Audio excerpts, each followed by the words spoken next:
Hello, I am Clinton Garwood, and this presentation will provide an introduction to Apache Pig.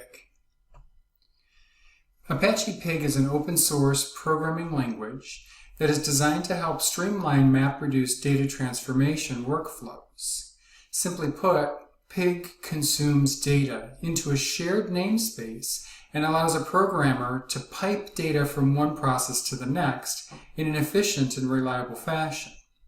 Pig was developed at Yahoo before moving over to Apache for maintenance as an open source project. Although MapReduce is known for multiple kinds of data computations, one of the most meaningful design patterns is what is called lift and load, or simply put, a data transformation.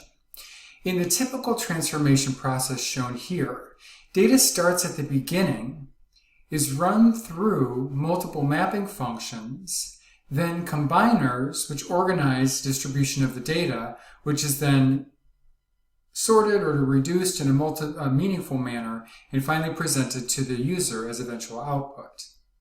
While useful and easy to understand, the problem that Yahoo found more than a decade ago was that MapReduce itself is tricky to work with, and multiple inefficiencies, including having to save multiple copies of data in multiple layers, which is only really needed for a brief period of time, created both problems and a general messiness that Pig was developed to overcome. Here we see on the right the typical MapReduce paradigm. And in the center, we see the actual syntax of Pig, which in this case is being run at the command line, which in Pig is called grunt. And finally on the right here, a description of the process being carried out.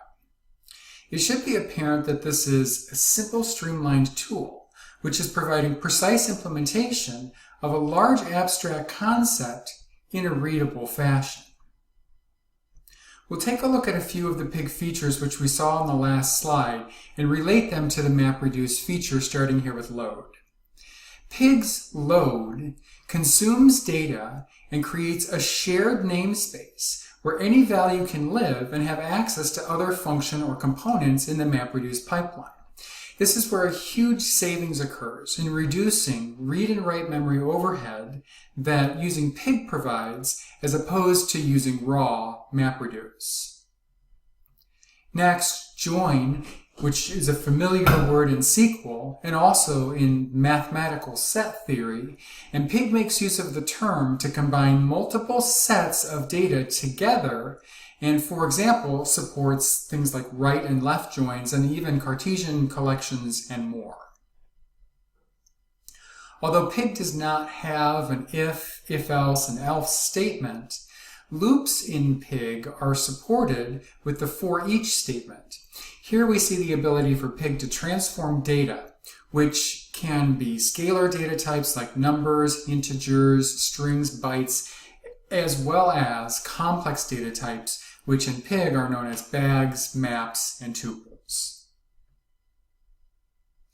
The reduce side of MapReduce often recombines data, sorts information, and filters the results before saving a file or generating a presentation. Pig greatly streamlines these functions with built-in features that make these transformations effortless. And what we see here is we see a limit, so we're asking it for just the 5 results, and we can do a limit and an order by with a limit on this and actually get the top 5 results that are in a sorted order as well. In addition to the built-in features, there is a growing collection of what are called UDFs, or user-defined functions, which are written by programmers to make working with Pig even easier. In addition to a main UDF repository, there are also open source libraries, and a programmer can simply roll their own and write a new one as needed for their particular use case. It should be no surprise that Pig does not live alone in the Hadoop distributed file system ecosystem. Pig is automatically configured to work with Hadoop's yarn scheduler, it can consume data from nearly any type of data store, and in addition can work with multiple other technologies that are found in the Hadoop farm. So in conclusion, Pig is a technology that is designed to make implementation of the MapReduce paradigm on Hadoop easier to accomplish. Pig's main contribution to the Apache ecosystem is in data transformations, although it is also useful for data exploration and analysis workflows. Please see the full research paper with references to multiple Yahoo case studies which showcase the language growth, use, and syntax in greater detail. Thank you very much.